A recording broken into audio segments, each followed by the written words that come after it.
Hello, this tutorial is about FreeRTOS and how to start a task and how to communicate between two tasks using a queue. So what I've got here is a very simple main function, and what it does is it calls an xtask create function of FreeRTOS. It's very simple, and you only need three parameters which are important. The first is the function name itself. So this is simply a void function with a void star parameter over here. The second parameter is the task name. This could be anything you want to call it. It is just for a descriptive purpose. So if you have a task list function, it will list the tasks with this name. The third function is called, the third parameter is called the stack size. And hope you guys have read the tutorial already. So the minimum stack is usually about 512, but I've got 1K here, so it's okay. The last three parameters are not as important. This one's optional, and this one's also optional. I believe the last one is the task handle, which I'm not going to use, and this one is the parameter which is passed into the task. So this is the P over here. Whatever you pass here will end up in the parameter over here. And this is the priority. So I'm just going to use one priority. Lower numbers means lower priority. So I've compiled this project already, and if I run this, you'll see that my screen is going to be spammed with hello world. So as you see, the hello world is printing non-stop. And obviously that's because this is an infinite loop. So the first thing I'm going to teach you guys is a v-task delay. Now, depending on your system, this v-task delay is a function that will put this task to sleep. Now, it should be usually configured with one unit being 1 millisecond, but on this simulator it's a little bit different. So I'm going to compile this now, and let's enhance our message a little bit.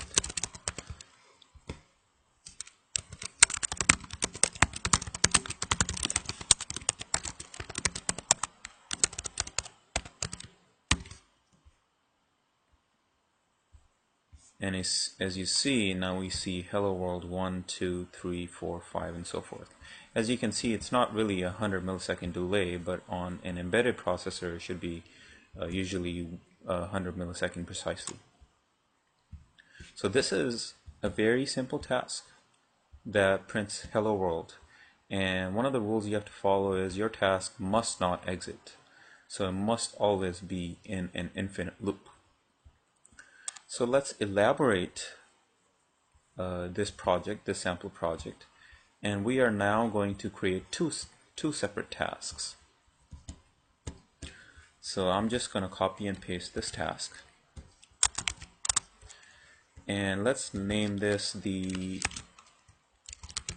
sender task, and let's name this receiver task.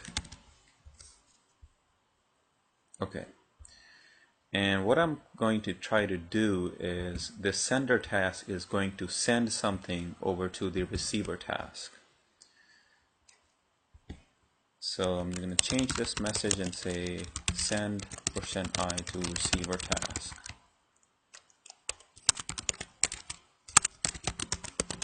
And let's increase this timeout, the sleep, to approximately 3 seconds. I think it's going to be longer than that. And this task will be receiving, so received %i. So this is a skeleton. I haven't actually sent anything over. This is just a skeleton where I'm going to send it and increment I by 1, and I'm going to receive it here. Okay, so this I can be named named better. So maybe we'll call it rxint. Okay, and then what we have to do is create a queue. So in FreeRTOS, as long as you've included queue.h, you can create a queue. So for simplicity, I'm just going to have a global queue handle. I discourage using global variables, but I'm going to use it here just for demonstration purpose. And before we create a task now, we're going to create the queue. So I'm going to say global queue handle equals to xQueue_create. You guys might be wondering why every function starts with an x or a v. And the reason why is because x means it returns an signed integer back. So xQueue_create, and the first parameter is queue length. So this is how many items you can hold in a queue, and I'm just going to say 3. And the next one is size of one item, and since I'm sending one integer, I'm going to say size of int. Now what I haven't done here is create a second task, so I'm just going to copy and paste this, call it sender task, receiver task, just the descriptive name. And for this one, it's going to be, the task is going to be receiver task. Okay, so once I have a queue handle, now I can send items to the queue. So let's just go ahead and say xQueue_send. And xQueue_send is looking for 3 parameters. The first is the queue handle itself, so that's my global queue handle. The next one is the item you want to queue. It's always by pointer, and FreeRTOS is going to copy data from this pointer. And the next one is how many ticks you're willing to wait. Let me just say 1000 right now. And what I'm going to do here is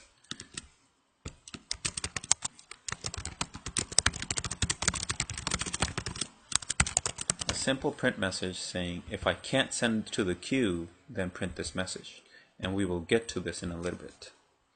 So that's pretty much it. This task starts up and it's going to send integers every 3 seconds, granted that the queue is not full.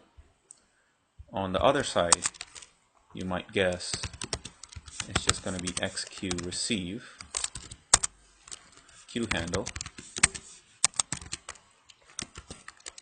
And PV buffer is where you want to copy the data at. That's my rxint. And how long are you willing to wait? I'm going to say 1000.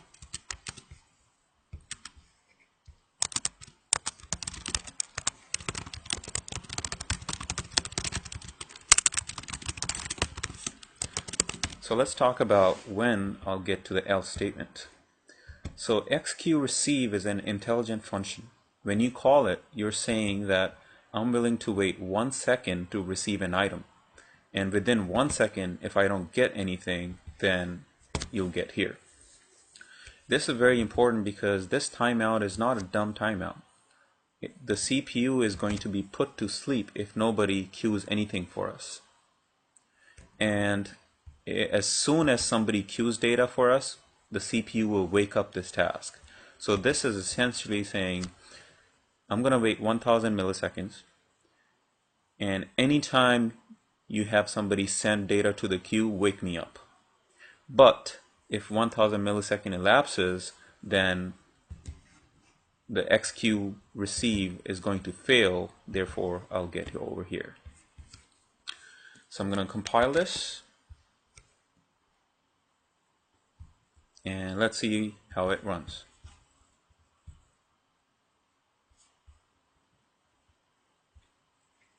So I'm going to stop this program right here, and I'm going to talk about the first 2 lines.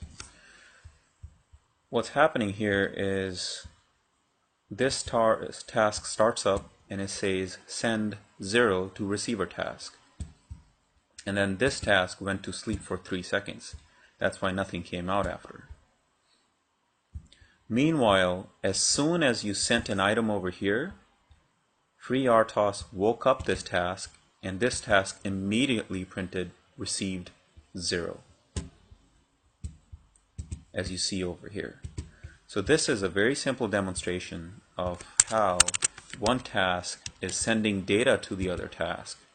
And conceptually you can say that, okay, what's a big deal, just sending data. But the important thing is FreeRTOS is waking up this task only when this when there's something to receive. So FreeRTOS automatically switches context inside of this function over to this function. I'm going to run the program again, and this time I decrease the timeout, so pretty soon, 2 seconds later, we will receive an item, and I'll talk about this one as well. So let's stop over here. So this one I already went over, and let's discuss what's happening after that. Now remember, this sender task is only sending data every 2 seconds. The receiver task is only willing to wait for 1 second. So the first time we receive the data, because the sender task sent the data right away. The reason why we see this message here is because the receiver task, when it looped around the second time, it did an XQ receive, and it did not receive anything for 1 second. And therefore it printed failed to receive data from queue. The third time it printed this message because meanwhile the sender task did send a new item in the queue. So in summary, these are sender and receiver tasks, and what's important to note is the receiver task will be automatically put to sleep for a maximum of 1 second if we don't receive anything. So remember how we started with the infinite loop of printf? Well, this loop is infinite, but the CPU pays very little attention to it. In fact, it only pays attention to it once the XQ receive succeeds or fails. And XQ receive will put this task to sleep if there is nothing in the queue.